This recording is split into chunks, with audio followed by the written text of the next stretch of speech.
Hello everyone. In this video, we're picking out and sharing the latest topics about Asia. From one of the most famous Reddit-style forums in Japan. Even if you don't understand Japanese, we've translated everything into English subtitles and audio. So you can join the conversation as if you were in Japan. So, let's dive into the discussions happening in Japan. According to the IMF, India contributes 16% to global economic growth, while China contributes 34%. There's a lot of buzz about India becoming the next China. But for that to happen, they'd need nearly double-digit growth rates.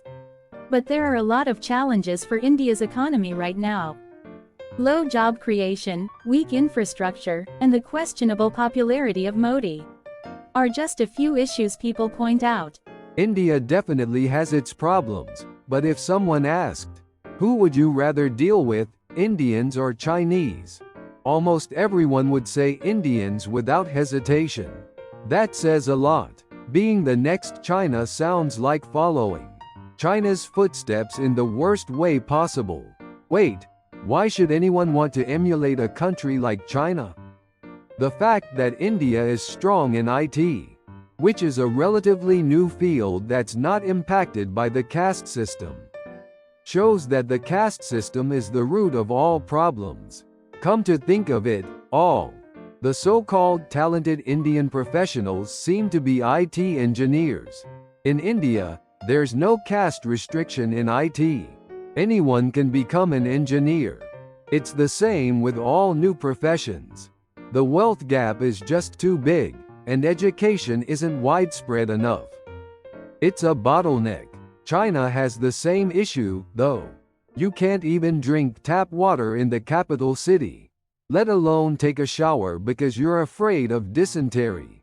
Expecting too much from this country is just not realistic. India's so-called bad diplomacy is why neither side trusts them. It's not bad diplomacy. India's strategy is to keep enough distance from both sides, so they can cut ties with either one if they want to. It's the opposite of being a bat. First things first, they need to get their sanitation in order. Honestly, I don't want India to turn out like China. Even with such a large population, how many are actually contributing to the economy? They're desperately trying to get more involved. But still, China and India just have way too many people. Seeing footage of crowds pouring in after every major accident is exhausting. Sure, there are people who help, but most are just there to watch. If these two countries just disappeared, we'd solve a lot of the world's energy and resource problems. Would you rather live as Xai's slave or in a caste system? I wonder which is worse. I'm not praising China, but in reality, some level of authoritarianism is necessary to control the masses. Apple's moving factories because Indians aren't serious about work. They work to earn some play money, then take time off once they've got it. When they run out of money, they come back to work. It's not that India's bad. It's just that China's willing to do anything to get ahead. Religion has always been the tool to unite people. It creates ethics, which raises the level of civilization. Switching from Buddhism to Hinduism was a mistake. I don't get why people are freaking out about India surpassing China in GDP. With a population of 1.4 billion, it was bound to happen at some point. If India's huge population rapidly develops economically, we'll face a global resource shortage in no time. Basic public infrastructure, which is crucial for advanced human society, is still largely lacking.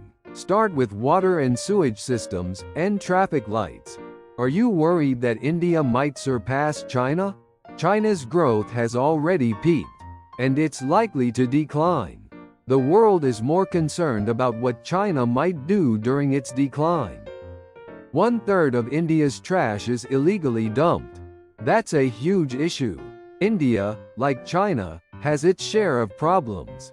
But at least they don't have the authoritarian rule that China does, so their progress is slower. If you knew more about India and Indians, you'd actually be thankful that Korea and China are our neighbors instead. The moon and India are beautiful because they're far away. India has Gandhi, China has Mao. You can kind of get a sense of each country from that alone. Mao might be considered a great leader in China, but from a global perspective, how does he really stack up? Japanese people seem to like Indians. They really don't like Chinese though. I've never had a bad experience with Indians in Japan. When I order Indian curry, they personally deliver it by bike. It's impressive how hardworking they are. Exactly. I've never met an Indian in Japan who gave a bad impression. They're smart, hardworking, and cheerful. On the other hand, Chinese and Koreans just seem lazy, talk too much, and have poor manners. This stark difference is why Japanese people like Indians. Why would India want to become the next China and end up being hated worldwide? In an old comic I read, the only people who could deal with super shady Chinese merchants were strong-willed Indians. Did you find this video interesting? We'll keep bringing you fun topics from Japan's online community. Please subscribe to the channel and drop some comments.